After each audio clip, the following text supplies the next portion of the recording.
Hi, Golbazan fam. This is Pezhman, your host for the latest pod regarding Iranian football of 2019.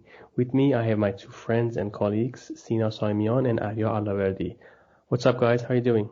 Good, Pezhman. It's good to speak to you and Arya as well. Like you said, it's an episode to summarize 2019 and go through all the events in the year. So looking forward to discussing all the topics. Yeah, hi everyone. Merry Christmas from me. Hope you have a good New Year, and hopefully we have a new coach from the start of 2020. And yeah, let's get started. Great. We will actually talk about the new coach, Mark Wilmots, but before that, in 2019, in the beginning, we had the Asian Cup in United Arab Emirates. We have had some interesting things happening in the Iranian League and also with the Legionnaires. And at the end, we will talk about the team that you guys voted for the best Team Melli of the decade, 2010 to 2019. That would be interesting to see. So let's jump right into it. And we should start at the very beginning, the Asian Cup 2019. A short recap, what happened. Iran went all the way to the semifinals after they have a quite easy group, which they won 2 games and had a 1 draw. And in the quarterfinals, they beat China, if I'm not mistaken. And in the semifinals, a 3-0 loss against Japan. Guys, when I say Asian Cup, what's the first thing that pops up into your head? What do you think of? Complaining to the referee. Let me expand on that a little bit. I'm referring to the 3-0 defeat to Japan. Okay, and the moment that changed the game, when was it 5 or 6 of our players that ran to the referee complaining about a foul that never happened, and of course we ended up conceding the first goal, and then the floodgates opened after that. I understand. And Arya, what pops up in your head? I think it was more individual errors that didn't give Queiroz what he deserved. Is that the first thing you think of? It is. No, it really is. Because it is specific, but I think that competition was for the players to kind of give back to Queiroz in a way. I mean, obviously, I'm not saying he deserved a ton. Obviously, he's a coach, he's not a player, but he deserved a bit more than what the players gave him. And it was a bit poor the way he reacted in the Japan game, like Sina's saying. So, yeah, I think it was that. That is the biggest thing for me. It's a bit negative, but that is the biggest thing for me. Yeah, I would say the first thing that pops to my head is the super disappointing way Iran played against Japan. And I'm not even mad about that goal that Sina is talking about, because I blame more Pezhman than the players, to be honest. But sure, they have some issues and they should be blamed there too. But Pezhman miscalculated way to attack the ball was the reason that Iran let that goal. But in general, the way Iran lost against Japan, it was, I still think about that too often. That and, when Mehdi Taremi missed that 95th minute shot against Portugal. Those two are like in my mind. But here come Iran. Surely not. Oh my word. Taremi with the opportunity. Carlos Queiroz cannot believe it. That was the chance. But in general, do you think that the run that Iran had in the Asian Cup, are we satisfied with it? Do you think that Iran did its best and it simply played against a better team in Japan? Or should we be disappointed about the way we lost, or how we lost, or the way Queiroz played his team? What do you guys think about that? I can start with you, Sina. Yeah, I mean, I think before the tournament, maybe a month or two before the tournament, if you said that we would be in the semi-final of the Asian Cup and that's where we would exit, then I would have probably took that and said that would be a successful campaign considering the last couple of attempts, and especially in this decade. But I think considering the performances and the games we played in the Asian Cup and the manner that we lost to Japan, it really it really hurts. And also, we also got to take into account the fact that we lost 3-0 to Japan in the semi-final, but Japan didn't end up being the Asian champions. So that's something else that maybe stings a little more, because maybe when you lose to the champion, it feels, or it hurts slightly less. But of course, it was Qatar that ended up winning the tournament, and they were by far, I think, a great team. A great team. Great team. A team that Iran actually won against 2-1 before the Asian Cup in a friendly. Exactly. So, I think that stings more. Possibly. I think that's when you think about the game against Japan, you think, could we have approached it differently? I think we were tactically outdone looking back. It's a long time ago. But I remember thinking tactically, Queiroz is kind of struggling here. There was a lot of talk before the game about, Japan not having, this isn't one of their best teams. Maybe there was an element of not necessarily complacency, but underestimating what Japan can do. And the fact that as well, I think a lot of us on the Queiroz were expecting and have been expecting, once Iran go against a better team or one of the bigger teams in Asia, we automatically give up possession and the other team wants to take possession.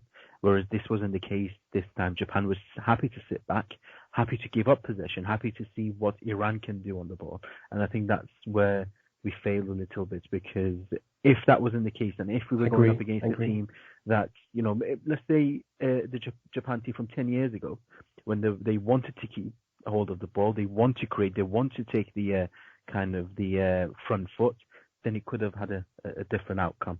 But in that scenario, we ended up being second best. And I think in the total, kind of when you look at the game as a whole, we probably did deserve to lose.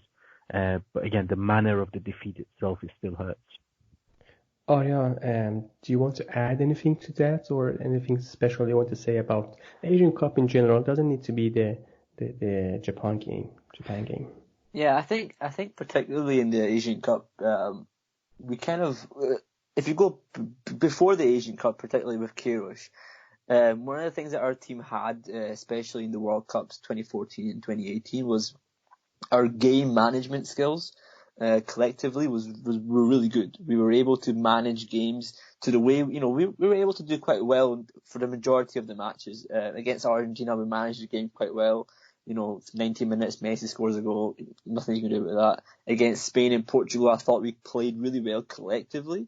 Whereas I think in the Asian Cup, a lot of it came down to individuals trying to impact the game, but it doesn't work with Iran in that sense, because we have players who could do that, like Osman in China. He was unbelievable, just individual performance.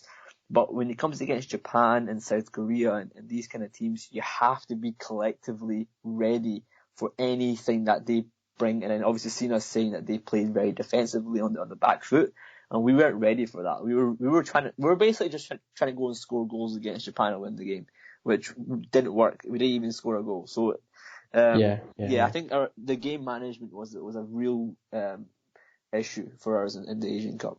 Yeah, and I do believe that the hype Iran started with a 5-0 win against Yemen, we know everybody praised Iran because the other favorites, they had some problems, they had some issues in their games. Japan, South Korea, Australia, they didn't have any easy wins, and then Iran came and blew the roof. I had the honor to be in United Arab Emirates for the games, for the China game, for the Iran-Japan game, and also for the final. And what stuck to my mind in the Iran-Japan game was that it was so easy to read Iran. It was a long balls to Sardar Azmoun, and hopefully he will get the ball.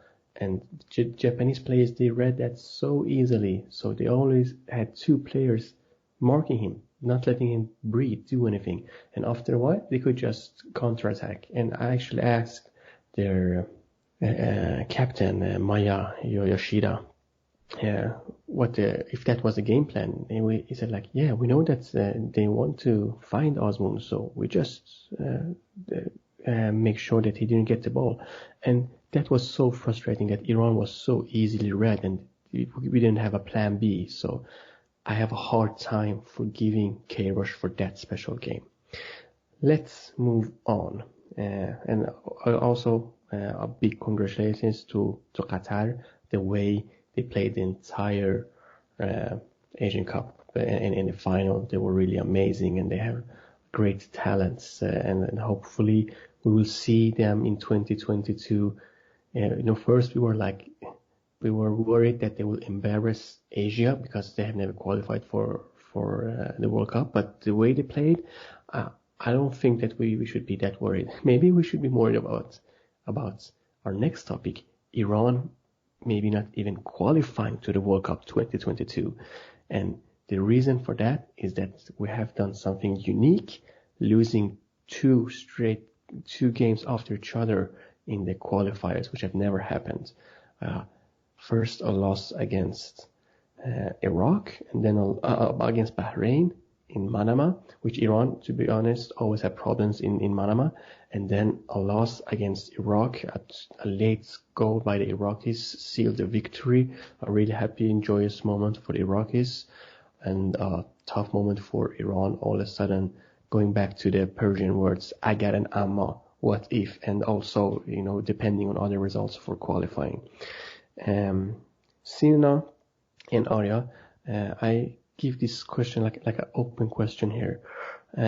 Is Mark Wilmot the current, or should we say, I don't know if he's the current coach at the moment, but the coach that was Iran's coach during those games, is he the solo person or thing to blame for Iran's losses, or do we have any other ideas or options? I think yes, he is a big majority of the problem, because the result of the problem was because of the players that he played and the way that he played. The players, the setup, the system, the lack of a system, if you want to even say that, and also the lack, just the imbalance of experienced players and very experienced players who probably shouldn't even be playing, like Shojaei and Mohebi or players like him who, he did really well against Iraq and Bahrain, but it doesn't necessarily mean he has to start.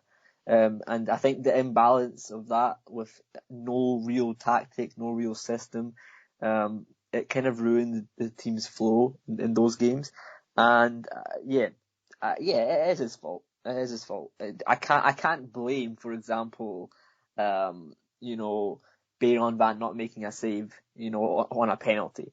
I can't really blame Mohamed Nadiri for not marking the guy at the far post. He's not a guy who starts for Persepolis. I can't blame him for making a mistake in a high pressure match. He can only really blame the coach in that position for putting him in a position where he's not ready for that. I think Sina said in the last podcast, like Mohebi, for example, he's not played in a team that presses to win the ball back. But Wilmots was trying to make him do that, and you can't force a player to do something he can't do. So it's his fault.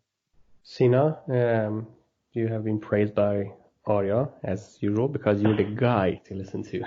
But do you want to add anything more? Is it Wilmots the guy to guillotine here?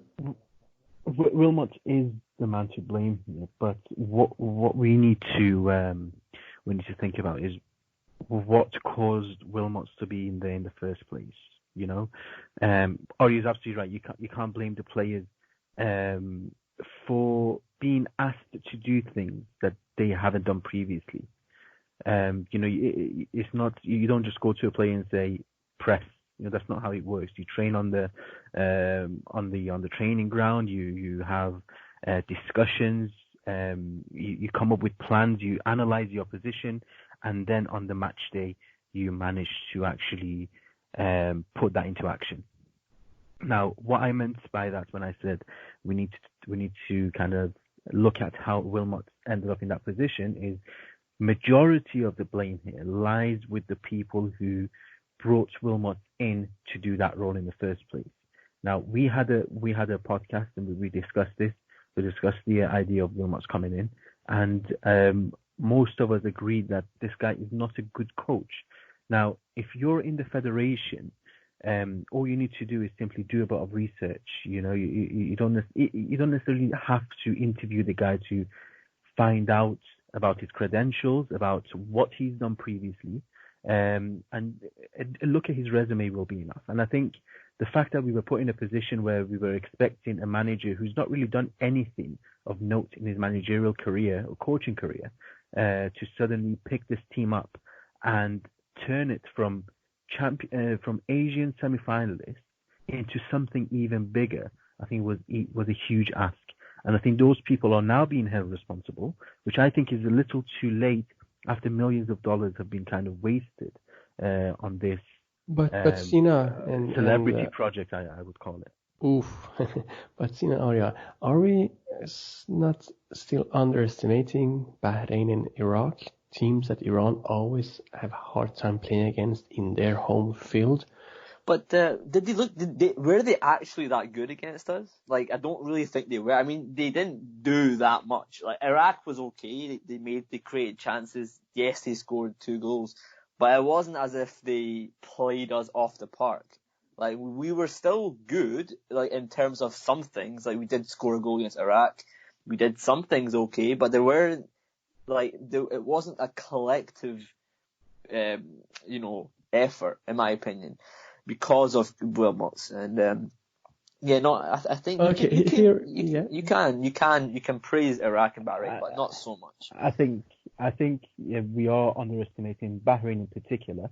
Bahrain won the Gulf Cup a few weeks ago, was it a month ago? And they beat Saudi Arabia in the final, and they beat Iraq on penalties. So we are underestimating them. They have a good coach, and it was obvious that they had done their homework, whereas we hadn't. It was clear that we hadn't done any analysis on these teams, and we only found out about it, as a matter of fact, after Wilmots left, when Hoshimian came out and said, we didn't actually do any video analysis of notes on exactly, which is absolutely ridiculous in 2019 to talk about international football. And we're not talking about minnows of Fiji or Samoa But the thing here is, Sina and Arya, and here is an unpopular opinion from me, is that I don't know if, like, maybe Mark Wilmots is, trolling us or giving us what we deserve. We're used to coaches not getting paid, but we're still demanding them to do everything that they're supposed to do, like video analysis, like actually being in the country for the training camps and stuff like that. As we know that we heard that Wilmots, he came 4 days before the game, which is not enough, So we got maybe what we deserved after all this time with Queiroz, that he been, taking the fight against the federation and being smart, involving the fans, involving the media to win that fight. But Wilmot says, like, no, this is not my job. My job is to be a coach. And if you don't let me be a coach, then you get what you deserve. I don't think that Wilmot doesn't know that he's supposed to do video analysis and prepare the games. I think he knows everything that a coach is supposed to do. But if he's charismatic and good enough to actually get his message through the players, that's another question. But you can't give him, you can't give this guy, like, some bread and water and expect him to make a Persian buffet of cello kebab and kubiden and all lovely food. I think what you're saying is right. No. But the problem it's not like he didn't get paid at all anyway. Like, he got money. But the problem is that it's not as if it's not hard to do that. Like, it's not really hard to go and watch Bahrain play a couple of matches. But why should he? Why should he? I know why. That's what I'm saying. But the thing is, like, yes, you're right. If you talk about how motivated is he to work, Queiroz was a guy who was motivated to work for the national team. He wanted his players to be under less pressure, so he can take all the pressure and give them all the preparation they deserve. But it doesn't. You have to have a level of that. If you want to be a national team coach, you have to have that. And I get what you're saying, but it doesn't matter. Like, it's still wrong regardless. Well, I think that the standards shouldn't be what Queiroz got us used to, that he paid from his own pocket, that he made all of these efforts because, he had this dream to go to the World Cup and, supporting these players and stuff like that.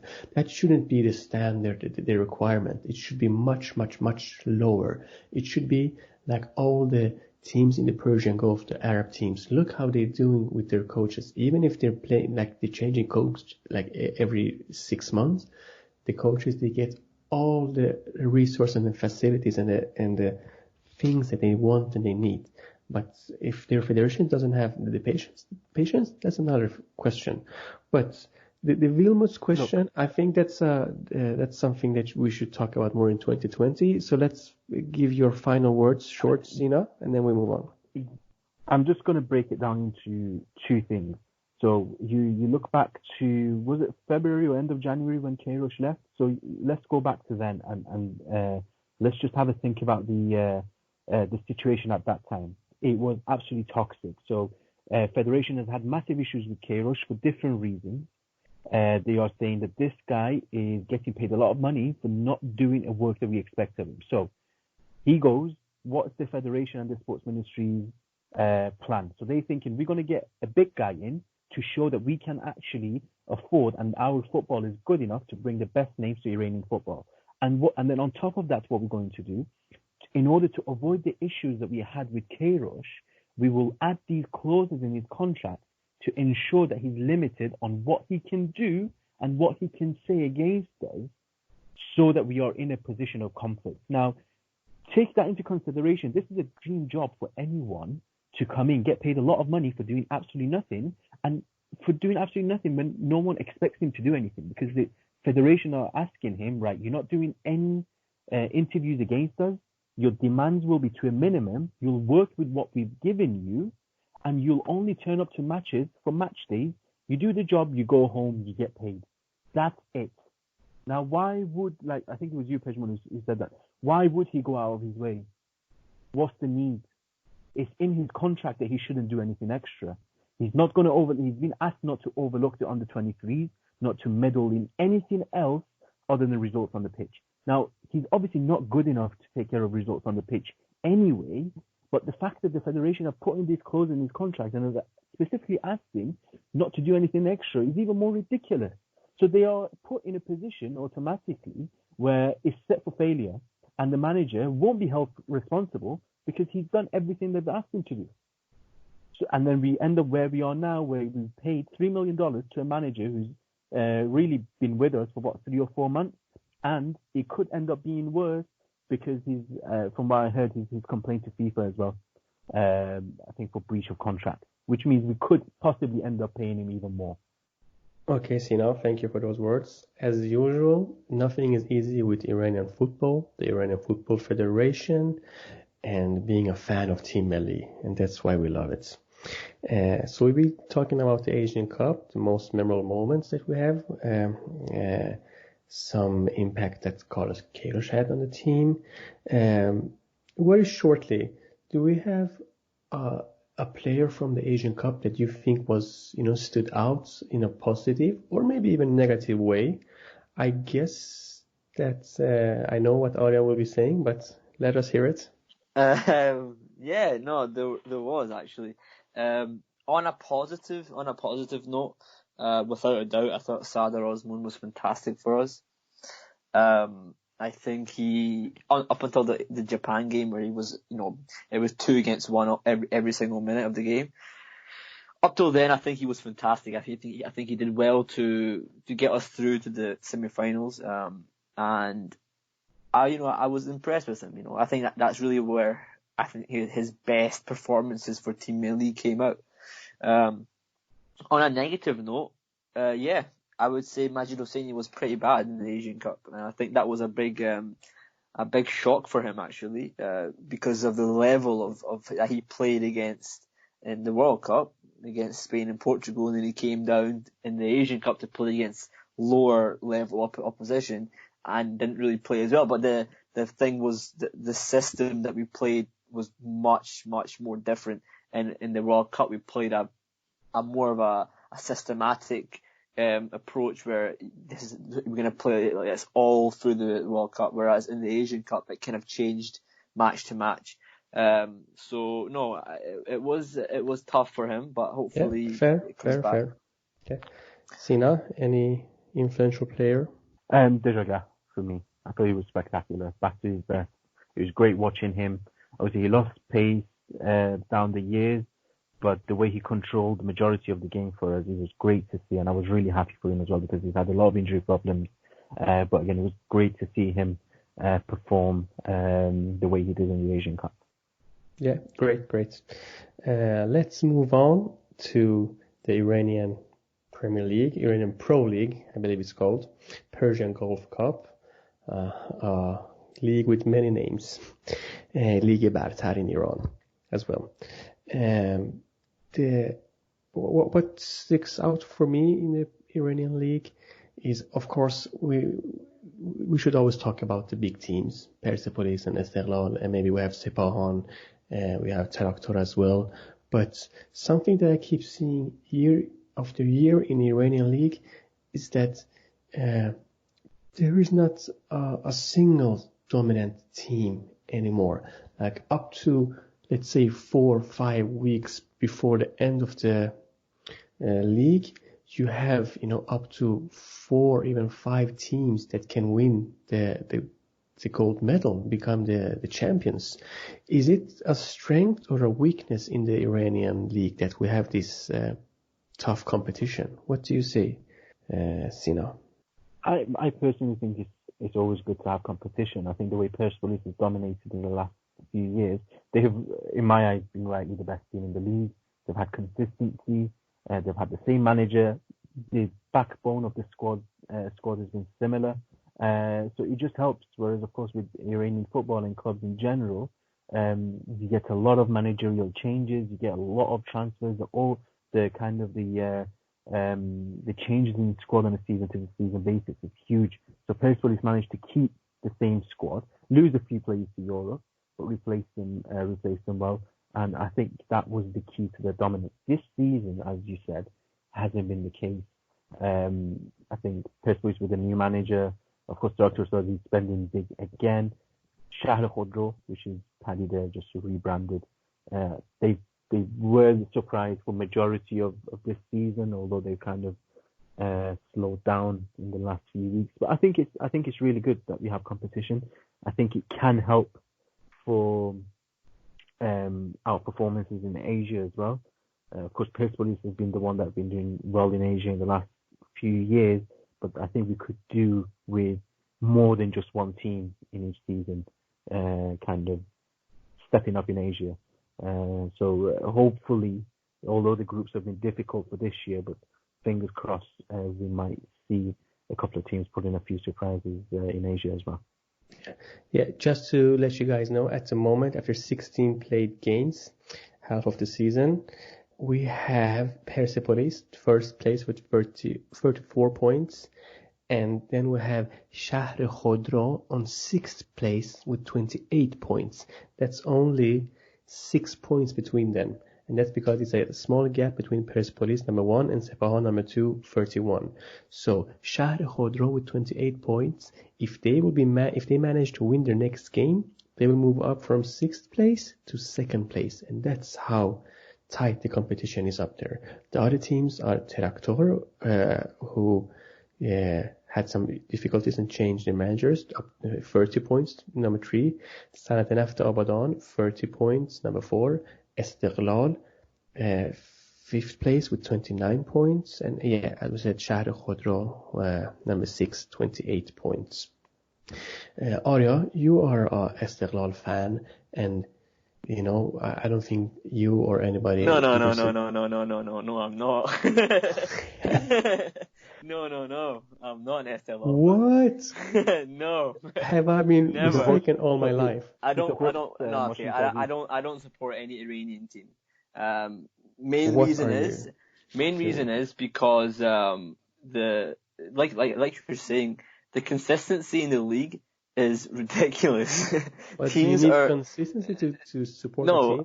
I do. Like, I honestly, like, I can't stand how inconsistent the league is in Iran. You have players how about Barishi? They are consistently poor. If you want consistency, you can always go with them. Sina? No, it's not an issue not of far away from getting blocked. But the real problem is not the fact that there's never like a clear winner. I mean, they always say Persepolis is winning Arya, you're disqualified from these. You live in Scotland, where Celtic have won the 16 last seasons. So I'm gonna remove you from this question and take it to Sina. Sina, very quickly. We've seen that Andrea Stramaccioni, I don't know how to pronounce it. He came and became the head coach of Esteghlal, and he did quite well. He started off really roughly and was like questioned, but then he managed to change things around and got both the fans and the players with him. And then, as usual, this is a topic we have every time. Financial reasons made him leave Esteghlal, and that's still a question mark if that will be official or not, or he will return, because there have been some changes in the top of the team, managerial team of Esteghlal. Really quick, was Stramaccioni a good choice for Esteghlal coming to Iran, or was it not? It is. And I think the results prove that he is. Like you said, they started poorly. They conceded a few late goals, and by late I mean 92nd or 93rd. They didn't win the first 5, and then they ended up winning 7 out of the last 8. And when at the point that he left for Italy, they were top of the table. So again, I'm sure you can understand the frustration of Esteghlal fans. They actually went out in the streets, not majorly. I think I worded that. I think I exaggerated a little bit, but they went in front of the club headquarters and they protested a little bit in regards to the situation. Now, with Stramaccioni, it's a bit different, the financial issue than to usual. So usually we get delayed payments. With this one, it was delayed, but it wasn't necessarily delayed that caused him to leave so kind of surprisingly. It was the way the money was paid into his account. So one of his accounts in Italy was actually blocked by his bank because, of course, as the sanctions by the United States and I think by the European Union as well means that he can't directly receive money from Iran. The way that the money was transferred to his account raised suspicion, and his account was blocked straight away, which caused him to really kind of to worry. And I'm sure you can understand as well. So in the last few weeks, they've been trying to find ways to give him the money. You should just get paid in like bitcoins, maybe. I don't know. PayPal. Yeah. I think you'll get there eventually. The way things are going. So yeah, in the last few weeks, they've just been trying to find a solution to this where it doesn't look so dodgy. Let's just say, to put it simply. And he's had multiple interviews with Sky Italy, with different news outlets, with BBC Persian, with Iran International and other outlets to say he really wants to return to Iran. He even activated his Instagram because before that he didn't have any official social media account, to be honest. People followed his wife instead. Yes. And guys, if you want to have a laugh, you should follow Andrea Stramaccioni's wife's Instagram's comments. The Iranian community is something else, to be honest. Absolutely. Yeah. But yeah, so he wants to come back, and like you said, the management of the club has changed. The sports ministry has been involved. The Iranian embassy in Rome has been directly involved to try and fix this as soon as possible. The fans really want him to return. The man who's in charge of Esteghlal at the moment is actually Wuriaz Afuri, who's on a player manager role. And they are all hoping, and Stramaccioni said he's constantly in contact with Afuri, who's asking him to return, and he wants to return, but he's just waiting for these issues to be resolved. Now, across the road, Persepolis are also having the same issue, although Calderon has been in his interviews, he's been saying, look, I'm not going to leave my team so abruptly for these financial issues. I have had financial problems. None of my staff and myself, we have not been paid so far. And he's been saying this across the last month or so. And as soon as the game ended, I think it was last week, he posted a picture on Instagram saying that he's leaving for Argentina until these issues are resolved. So for the time being, the two big clubs are currently without a manager, and we'll have to wait and see how these are resolved. Although I think resolving Calderon's issue might be a bit easier than Stramaccioni, because the way they've handled Stramaccioni in the first place, having his account blocked, is just, as I'm sure you can imagine, it's an absolute hassle to try and fix it and of course convince him to come back as well. Yeah, thank you, Sina.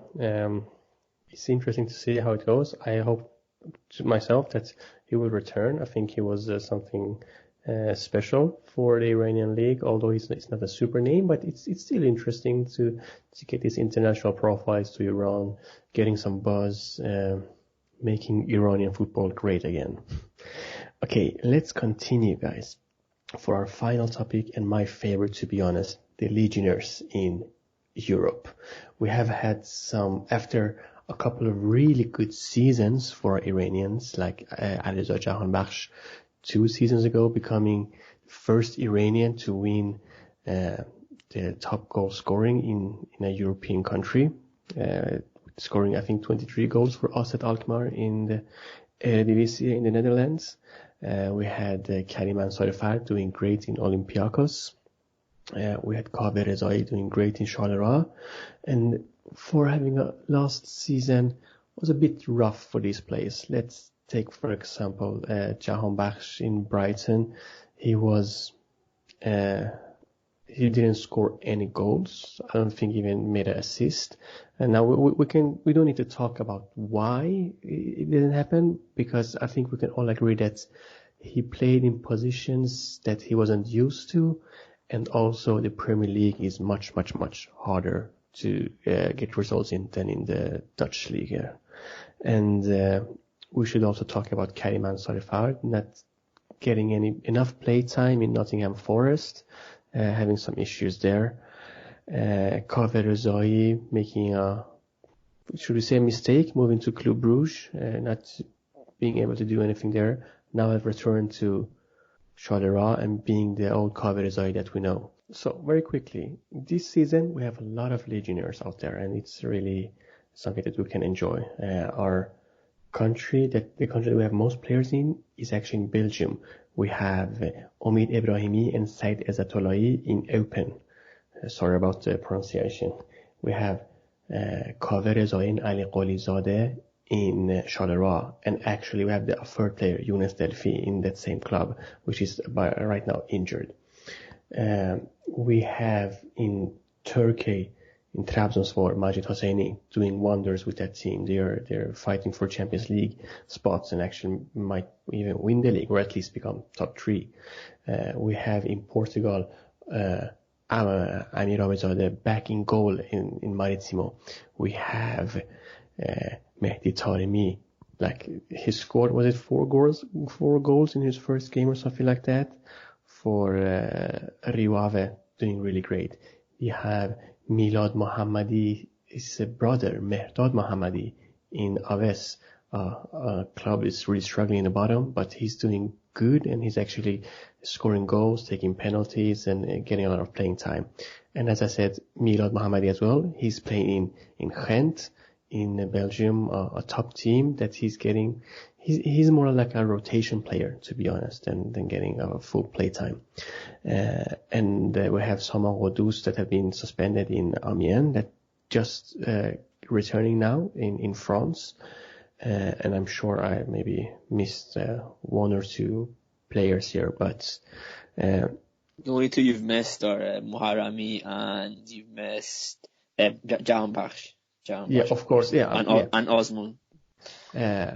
Of course, sorry. Maybe our biggest star in the attacking line, Sardar Azmoun, doing great in Zenit St. Petersburg and really finding his place in the attacking team with great coach and of course great player like him and Juba he's like a super duo up front there, Jahan Bakhsh and Brighton, as we said. We don't need to talk about all these players, but there are a couple of players I'm really interested in to talk about. And let's start with Brighton's Alireza Jahan Bakhsh getting his first start of the season and scoring his first goal for the club after just 3 minutes against Bournemouth. Arya. Just before we do, very briefly, tell us about Graham Potter, because you know him more than the rest of us. So obviously he's Jahan Bakhsh's new manager this season. He's the one that hasn't played him as much. So tell him a little about us and how he's looked at in Sweden, because that's where he really made a name for himself. Yeah, Graham Potter, it's a fairy tale. It's a story that's been mentioned a lot of times, and it's one of those stories that, you know, a simple guy with an idea and a vision can make it all the way to the top. He started in this Swedish club called Östersund, and back then they were in the second division, which actually means in the fourth tier, because you have Allsvenskan, Superettan, Division 1 and Division 2. And he was a young, should we say unexperienced and at least not famous coach back then. To make a long story short, he made sure that the club, they advanced really quickly from Division 2 to Division 1 and from Division 1 to Superettan. Superettan is like the championship of Iran, of Sweden. And what he did, and what's the best thing, I should say, about Potter, or what he's famous for, is that he can bring out the very best of a player and make that player to reach his potential and make him both individually very good and a really good team player. So when he was in Superettan, the club itself is a different story, to be honest. They have some really shaky financial issues and problems, but that's nothing to do with Graham Potter. He took in these players that he knew and the agents and the club knew were good, but really couldn't be the best version of themselves in their respective clubs that they were before. I wouldn't call them problem players, but players that had some issues before. One of them, of course, Sama Qudus. He had played in Syrianska, a small club in Superettan before. Did okay. Ken Sema, now playing for Udinese. Sotiris Papagiannopoulos, and now playing for FC Copenhagen. A lot of these players, they were like once considered maybe talents or stuff like that, but couldn't reach their potentials. That's what Graham Potter did with them. He managed to inspire these players to be like super humble and super good in what they do. And that took him all the way to winning the Swedish Cup, doing the Östersund's famous run in the Europa League, where they played really good. They actually beat Arsenal in the Emirates, although losing 3-2 on aggregates. And after a while, all these good players were sold, and he moved first to the Championship. I believe, was it Watford or no?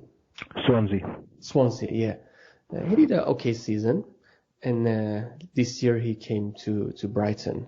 So I think I won't say he have peaked, but this is the highest he have ever been, and I don't know if he will do anything more like that. So back to you, Sina. My question is, which of these, Alireza Jahan Bakhsh and Brighton, is it a fairy tale, or is it was the too big step for him?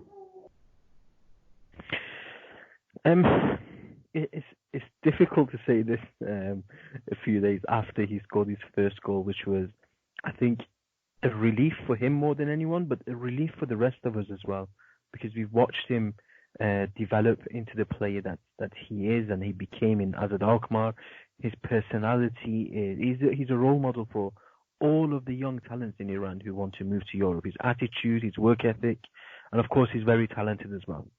Now, we all want him to succeed, but with Premier League there's a harsh reality to it as well, and I think the way Potter's handled the situation, I can understand. He's brought in his own players. He bought Trossard, who I think became the record signing over the summer. He brought in a couple of other players, and they play in a different, like you said, a different system to Chris Hughton. Now, what Ali Reza can do, and what he's done, as Potter said, and as himself said over the weekend as well, he's been working hard in training. He's put his head down. He's worked hard. He's earned his chance for that start, and he's proved that actually this can become more of a regular feature. I like Potter in what he's done, because over the festive period in England, it's really tough. You need to rotate your squad, and I think he prepared Jahan Marsh to come in just at the right time and contribute. Now, of course, the transfer window is opening midweek. There will be offers, as he said, as his agents have said. There has been offers last summer, and there will be offers in January as well. Then it becomes a decision for the club to make. Are they going to stick by him and give him more chances until the end of the season at least, to see how he'll perform?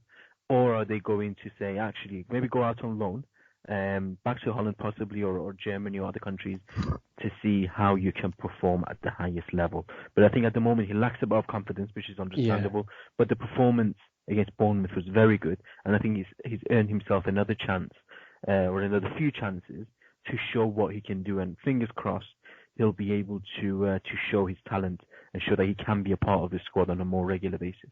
Yeah, and we all agree about the professionalism that he has shown is really impressive, and that's something that a lot of Iranian players and players in general should look up to and be inspired by. Arya, what should Alireza Jahanbakhsh do this transfer window? Should he stay or should he go? I actually think he should go. I really do. I think that for him, I think when he left Holland, specifically when he left him to go to Brighton, he was having a good season. You know, he was top goal scorer, and I think it was a big high for him. But I think it was a real culture shock. Going to England's not easy. I think he has to get that back, that superstar feeling that he had in Holland. He has to get that. I mean, he won't get the same level that he was at, but he should get it back to some extent, because... Where should he go? He should go back to Holland, in my opinion. I really do think that would be the best place for him at this stage. You know, specifically for his agent, Amir Hashimi, who obviously lives in Belgium. He's got a lot of friends there. People that really, you know, love him and respect him a lot. I think it could be good for him. If he goes to Germany, I think it will be a little bit easier than the Premier League, but I still think it will be hard for him to kind of come out of his shell. We've seen in the last couple of seasons, or season and a half, that he's not really been the kind of creative spark that he was at AZ Alkmaar and NEC. I think he needs to show that. Yeah, but then my question for you. Sorry, Arya. I don't know if he will progress and become a better player playing back in Holland again. How about a loan to a championship club? Is that adjusting to the climate and the toughness and the roughness that you were talking about? Is that maybe a better step? No, I mean the obvious answer to that would be it's a step back. But actually, I think it would be a harder step to go to the championship. In my opinion, it would be harder for him to go. I think he would struggle. I think he would find it harder because in a championship, it's not as technical. I think he would rather play in a league where technical prowess is needed. In the Premier League, you know, with the players like De Bruyne and all these kind of players, you see that. In the Championship, and when you go lower down, in League 1, League 2, it kind of wavers away and it goes down to the physicality and grit and the hard work, determination of a player. If you don't have that, and I'm sure he does have it to some extent, but when you don't have it as much, he will struggle more. So he has to go to a league where the kind of flair can come out a bit more, and the coaches can trust in him to do that. So yeah. A question here: Is this alternative too much of an offensive type of team, if we start with Sardar Azmoun, that's done great. Kaveh Rezai, that's done great. Ali Qolizadeh, that's done great. And Mehdi Taremi, that's done great. Could these 4 players all start in an Iranian national team? No, not for me. I wouldn't start all 4 personally. I don't think it's not against good teams. Like, let's just say, like, if you're playing against no, in the qualifiers, you're Guam, playing like if you're playing against Guam, then yes, you can play all 4. But if you're playing against South Korea, for example, in a qualifying match, no. I think that the real issue will come down to the fact that first of all, our defense is good, but there's issues in that defense. For example, poor Ali Ganji. He's a good player. I like him as a footballer, but I think he struggles in games where he has to play the ball forward. You know, when he played it with Queiroz, she was great because he was able to. But just think of the qualifiers. You know, we have Cambodia and Iraq and Bahrain again. Yeah. Shouldn't we just like hammer these teams? No, I really think we should stick to a system. I think that we need to nail a system, especially since Queiroz is gone. We have to nail a system where we think that regardless of opposition, we're gonna do it this way. And I think that the team that we have just now is good. It's young and talented, but it needs a bit of a theoretical backing. Sina, help me out here. I want to hammer all these teams. I don't think so. Why? If you want to win 6-5, then that'd be a good lineup to have Osmond. I would love to win 6-5. I'm more of a clean sheet sort of guy over scoring 6 goals, to be honest. I agree. I'm not the best person to ask about this. And I think, by the way, Pezhman, when you see an English and a Scot kind of agree on a same thing when it comes to football, you know, it's about the British football being negative, right? I did it. So I think across Europe or even North America or wherever our listeners are, they might agree that scoring 6 goals and conceding 5 might be a good thing. Here in the UK, they don't look at it as a great thing. Clean sheet always. I mean, look at where Queiroz studied his football. You know, with Alex Ferguson. I don't think it's an issue. See, this is my thing when it comes to football, even coaching. It's not an issue. If you want your team to play attacking football, I don't mind that. I don't mind if you wanted to score 10 goals a game, if that's your mentality. But you have to understand that it's not a basketball game. You're not going to just keep attacking a team. Teams aren't just going to let you do that. Like, people think that just because we have good attacking players like Qolizadeh and Azmoun and Taremi, that we're going to keep scoring goals. Like, they could play really bad one game and never score a goal for like 10 games after. You're not speaking my language. Pezhman, there's a misconception in Iran as well that they think that the more strikers you have on, the higher your chances are of scoring, whereas it's not the case, or at least modern football isn't the same anymore, because it comes down to your midfield. Can they create chances? Can they create opportunities? And then it's only at that point that your striker comes into play. So I think when you play but listen to this. You have Kaveh and Azmoun at like a 4-4-2, let's say something like that. Kaveh and Azmoun in the front, Taremi and Qolizadeh on the left and the right, and in the middle you have strong like Omid Ebrahimi and Said Ezzatollahi, and back four. What we can do. Quick point. I think you're right. I think this is one thing is really. I want to make an interesting point. I want to see if you guys actually can, if you've noticed this. Modern day football, how many of the biggest teams in the world play with actual winners? Like Barcelona, for example, they play with Griezmann and Messi out wide. Okay, you know, the biggest teams don't really play with actual winners. Even like Raheem Sterling, for example, Mohamed Salah and Mane. They're very inverted. They're not necessarily wide. They're not asking them to be wide anymore. And that was the biggest thing that Queiroz did for Iran, was bring Taremi to play as a left winger. Now, if you play 4-4-2, you're expecting your left midfielder and right midfield to be very wide, very expansive. Like, they have to be the guy who opens the game up to get crosses in. Taremi playing as a left midfielder is not the same thing as Taremi playing as a left winger in a 4-3-3. It's not the same, because the reason that it changes is because when you've got a box-to-box player playing either side of, for example, Umide Ibrahimi. It allows you to use your fullbacks for overlaps. It allows you to bring your midfielders into play to get them to make the ball crosses from a deep position, from a advanced position. When you have two wingers playing in a kind of a 4-4-2, you're expecting them to do a lot more in terms of defending and attacking, and it doesn't work for someone like Taremi to do that. Look, I agree with Arya on the points he made about inside forwards or inverted wingers.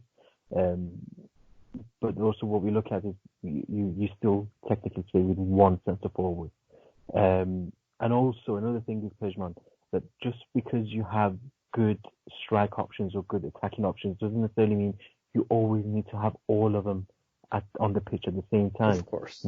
In order for you to kind of, for me personally, again, I think beauty of football is everyone can have different opinions and still being correct.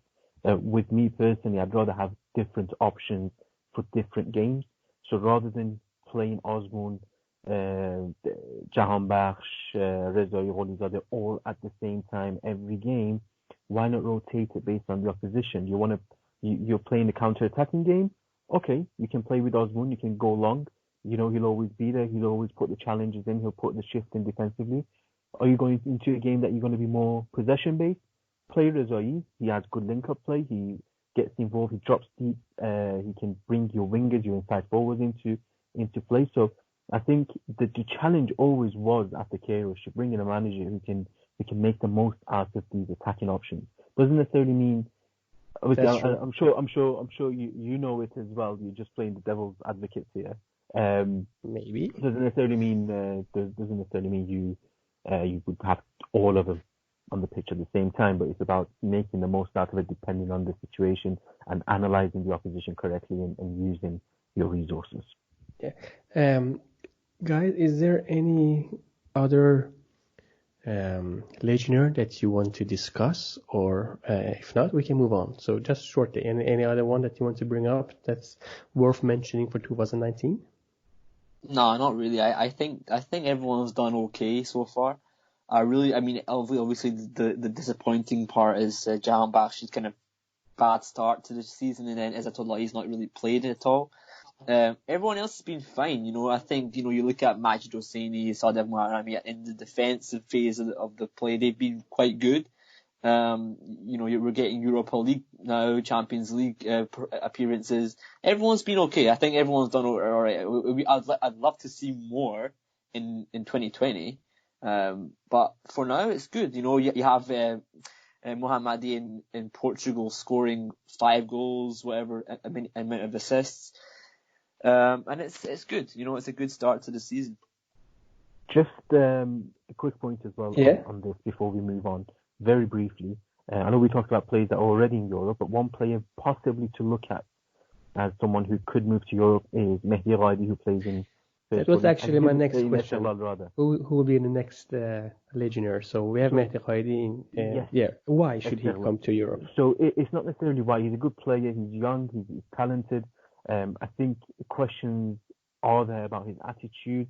He had a lot of problems with Schaefer, the former SL manager. Under Samachoni, he's just become a different level.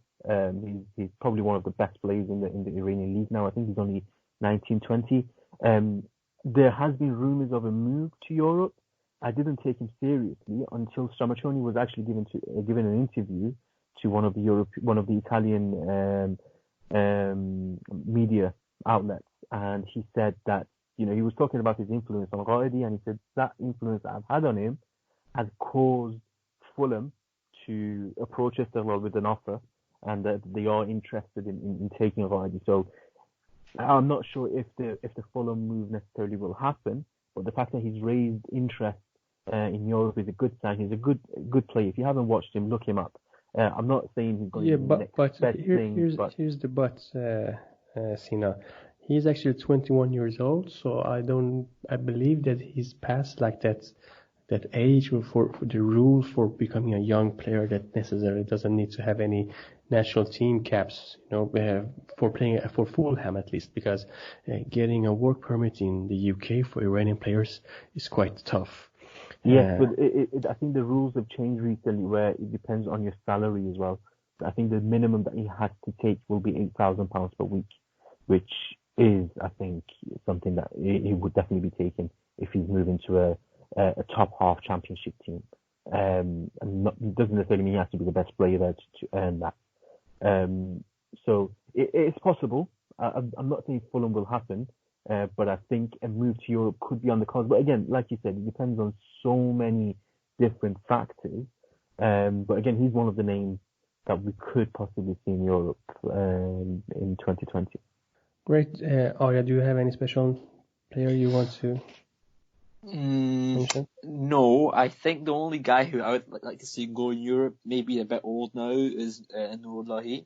I think he could have made it a couple of years ago. I don't know why. I didn't really follow his career much, but I think he's good. He's a good player. I just don't know if he's kind of at that age anymore. But he's a player that I would think could do okay in the Croatian league or whatever. I think he would do all right. But in terms of high-level team signing him, nah, I don't think so. Anyone else? I can't think of anyone else. Great. Then let's move on to Golbezan's Team Melli 11 of the decade.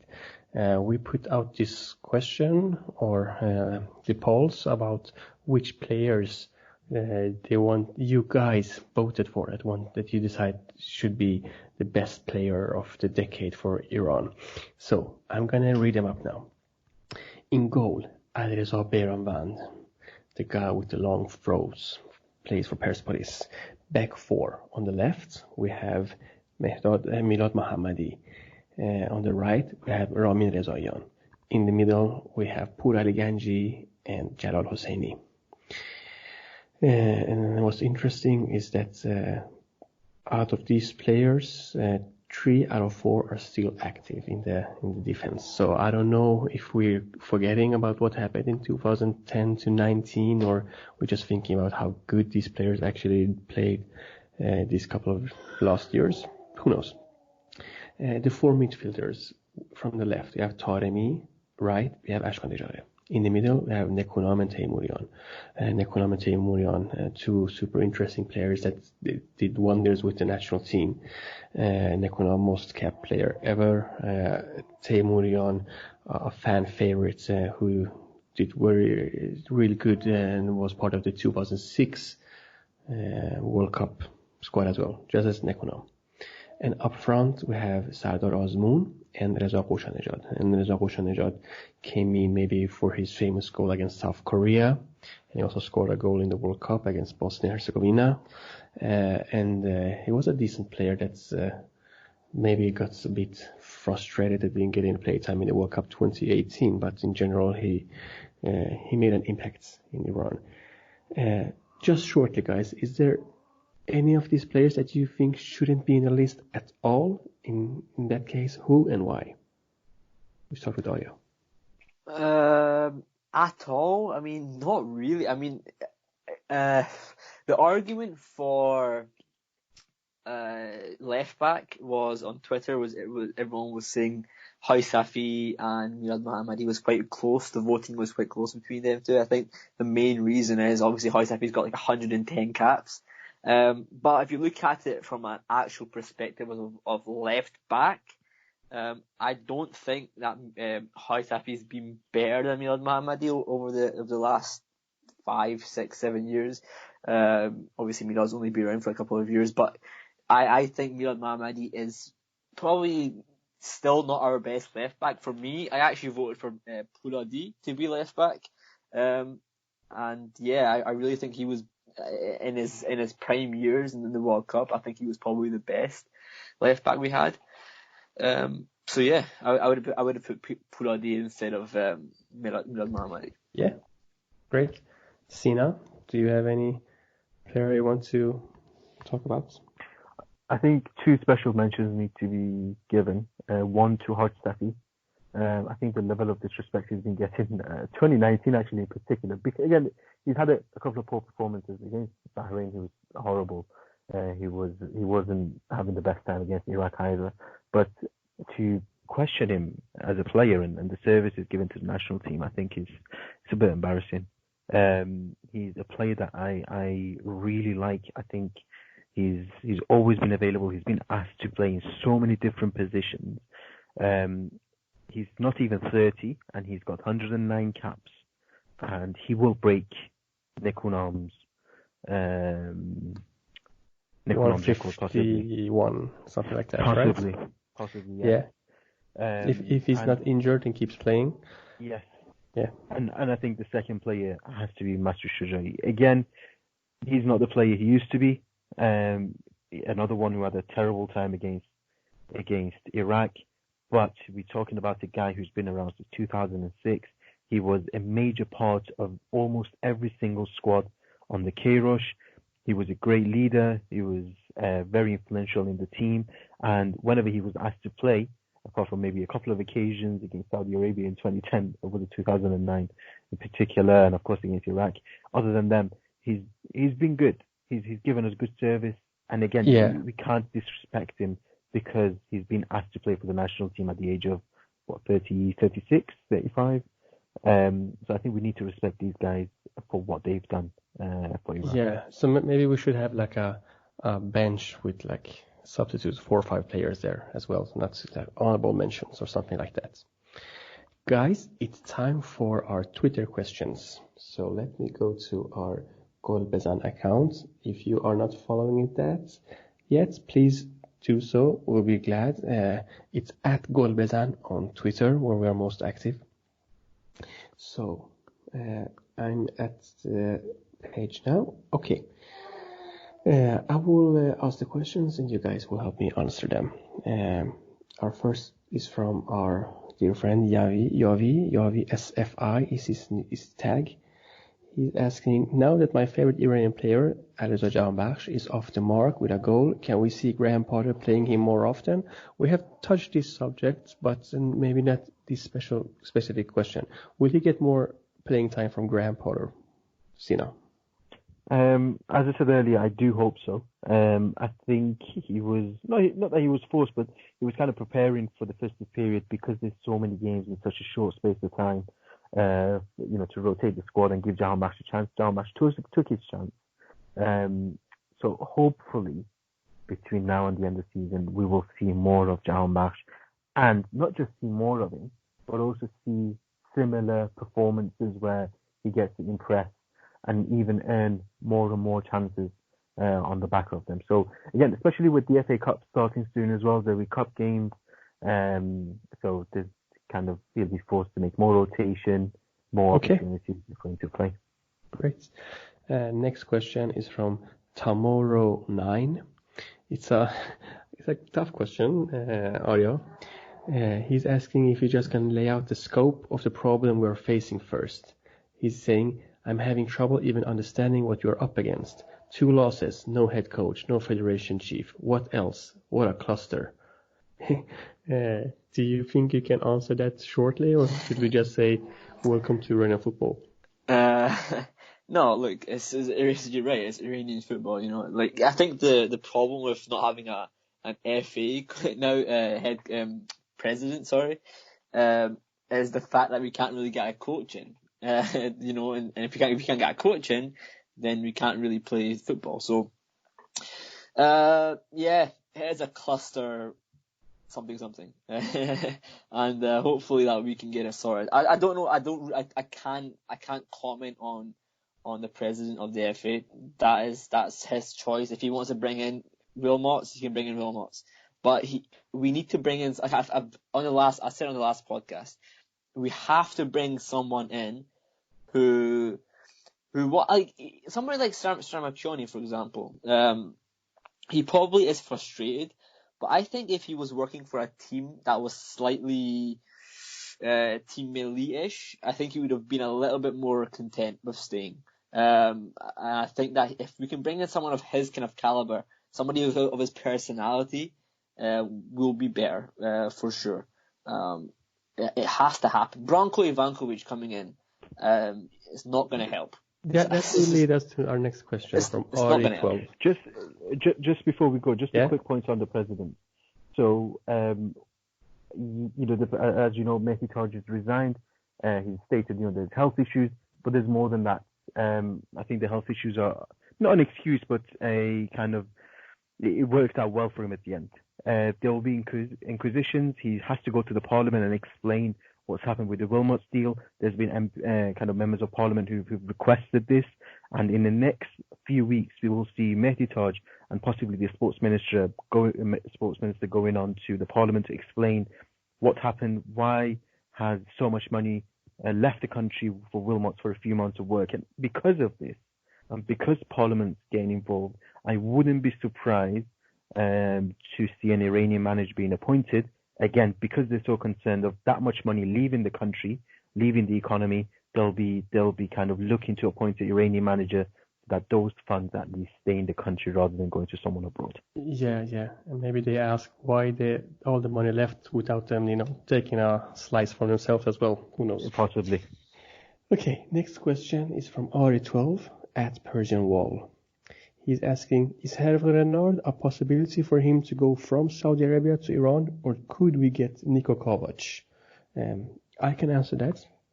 Hervé Renard was actually one of the choices for Iran, one of the interesting ones, but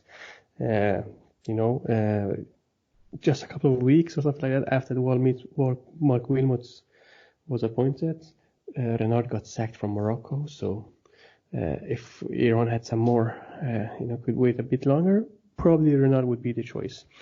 Renard is now with Saudi Arabia, and we were talking about this before, maybe not in the pod, but like in our chats, discussing if Saudi Arabia would have a bad spell at the Gulf Cup, they will most likely sack Renard, and then maybe it would be a possibility for him to come to Iran. But they managed to turn things around after a rough start, so he will most probably stay in Saudi Arabia. They have the qualifiers in Saudi Arabia for a World Cup, and they will most probably go to the next round. So I can't see Renard stepping down. Niko Kovac is just one of the rumors that's just been a rumor, never anything else. My dear friend Arya 12, we have a hard time keeping a coach like Mark Wilmots. Never mind Niko Kovac. We should maybe we get like Jalali or someone from Iran, like an interim coach until we find somebody else. Who knows? Let's move on. Guys, we really appreciate that you keep asking us questions. We're happy about that. Continue to do that for every pod, and we will answer them as well as we can. From F. Aleph at Ajaba 3. The question is, who is the best alternative to sub Mehdi Taj?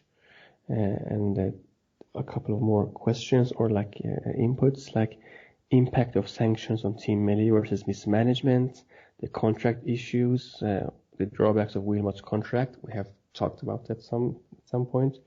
Predictions for the future, what's going to happen in the future, and who's the best choice to coach Team Melli. Let's start. Do we have any sub for Mehdi Taj? I don't know, to be honest. Do you guys know who can replace him? One of the names that, yeah, well, he should be the favorite. One of the names that will probably be mentioned is Mehdi Sakit, who is next in line. Similar to Taj, who used to work at Sepahan. I think he used to be the chief executive. But a name that's really popular as a person, and he's not been mentioned for the FA, but I think he will end up at some point in the future becoming the FA president, is a guy by the name of Said Azari. He used to be the chairman of Zobahan. He did great work with them, Champions League under Yahya Gol Mohammadi, and so on, almost won the league. He's now at Fulat. He was a candidate to become the SLR chairman. He's very popular amongst the management.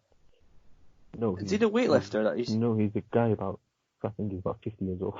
Oh, right, okay. Never mind. So he'll be mentioned in the future. I'm not sure if it'll be his time now, but you might hear more about him in the next few years.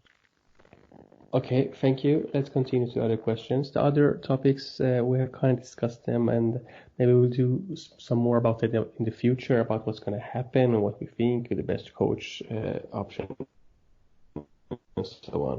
From Ali, at Ali_KQLR. Our favorite Team Melli moment of the decade. Let's start with Arya. Good question actually, because I actually sent a video to Team Melli Talk, our good friend Arya about this, and stay tuned to watch that. But just for if you want a sneak peek, my favorite moment that I sent to him was actually the goal that Izzatullahi scored against Spain. When it went in, and it was ruled off. It was ruled off. Yeah. I think that was a great moment for me. That was a fantastic moment. For 10 seconds, and then it wasn't. To be honest, I still don't know what they ruled it off for. I think it was offside. But I think it might have been a bit of a sticky one because of who it hit off or whatever it was. Whatever it was ruled out for offside. I think it was because it was Spain. It's easier to. Yeah. Okay. Yeah. Sina Sohemian, our main man. Your favorite moments? I'm stuck between two, but the one it will always stay with me will be. اشتباه حرکت از قوچان نژاد فرصت برای قوچان نژاد توی دروازه گل برای ایران. قوچان نژاد دقیقه 60 ایران رو در خاک کره جنوبی 1-0 جلو میندازه. کره جنوبی 0 ایران 1. Qoochon Nejad against South Korea. I think that was the goal that really will be the main moment from the Queiroz era. We beat Morocco in the World Cup. Iran to play it in. It's an own goal. Would you believe it? What a finish to this game. And that feeling was fantastic. If you were there, like Bobak, who's not on tonight, but if you speak to him, he'll tell you about being in Russia at that moment. He'll tell you how amazing it was. Even for the rest of us, it was amazing. But the goal against South Korea was just something else for me. Again, it's a similar kind of moment to, you see Kholed Aziz's goal against Australia, still on news segments. So I think it will kind of be seen as that big of a moment in years to come as well. What about you, Pezhman? To be honest, I don't know. I was thinking about it as I read the question, so I came up with 3, if it's okay. I have 3 favorites. One is when Sweden and Iran played in Friends Arena in Stockholm. Not the game itself, but the atmosphere, like the first 10-15 minutes. It broke the decibel record twice. That's how loud the people were, and it wasn't even the stadium wasn't full. It was like 33,000, something like that, in a stadium that takes around 50,000. And I was like, this is great, but the noise is too loud. I'm actually getting like a headache. So I'm glad that the energy maybe went down a little bit. So, and I was in the stadium, and that was really, really special. The second part for me is like a duo in the 2014 World Cup, the Nigeria game and the Argentina game. The reason it's my favorite Team Melli moment, it was people considered Iran-Nigeria one of the most boring games in the World Cup. For me, I didn't see that. I see it like this is tactical masterwork from Iran playing against this strong Nigerian side. They shut down the Nigerians. They had a really hard start, but after that, they couldn't do anything. And also the way Iran played against Argentina was super impressive, and Iran should have gotten a penalty and stuff like that. Third one, it's not a favorite Team Melli moment because it wasn't a game or something like that, but it was before the 2018 World Cup. I had a freelance gig with a Swedish channel that we went to Iran and made like a reportage about Iranian football. So we went and did some special things, some interviews, and I had the honor to be one of those people that made it possible for the first female reporter, journalist to visit Azadi Stadium in modern era that we know of. I don't know if there's been anyone there before, coming to Azadi Stadium and interviewing the men there. Maybe it haven't, I don't know. It was a historical moment, and I'm proud that I was one of those that made it happen. Frida Nordstrand was her name, and the program was called I forgot, it's a trip to World Cup, something like that. Fridas VM-resa. Fridas World Cup trip was it called. So yeah, that was my third favorite moment, but it wasn't a Team Melli moment. It was like Iranian football moments. Our next question is from Payam Saljuqian at Payam Sal. Arya, do you think Team Melli will hire a full-time replacement before March or wait until the camps before the June matches? I think they will before March. I think whoever they bring in, I think it'll be an Iranian coach most likely. If it's Branko Ivankovic, like Jesus Christ, I'm gonna be mad. Like, I'm not gonna be happy. But if it's an Iranian coach, Scottish mad is the best kind of mad. Yeah. If it's an Iranian coach who really cares about the team and can bring in something different, then sure, I think it could be a full-time option. If we wait till June, then we've given up, as far as I'm concerned. the federation's given up on World Cup qualification. Yeah. Yeah. Our last question goes to Sina Samyan. It's from Dan at Dan Demash. He's asking, can we rely on the same names Queiroz did to achieve World Cup qualification, or do we need some youngsters to freshen up the squad and add real hunger to the team? And of course, I can say that we need new players. That's the first one. But his second question I want you to answer. If so, which youngsters have caught your eyes? It's tough because first you got to identify which players you actually want to replace. One player we were actually talking about just before we started recording with Arya was Rashid Ismaili of Esteghlal. He's not particularly a young player as such. He's not 2021, but he could be a player that could feature in the national team, again, depending on how Team Melli wants to play. He's a central midfielder. He can play attacking mid. So I think he's been playing at a really good level in Iran for the last few years. He could feature in the national team more often. But in terms of young players or just new players coming in, I think the squad is good. The only players that we could possibly replace is obviously Dejaga and Shojai. Other than that, all over the pitch, I think we are okay. A player, actually, going back to Arya again, he's been kind of talking about consistently has been Sadegh Moharrami, who I think if he wants to be in the national team on a more regular basis, he has to play at a higher level than he is at the moment.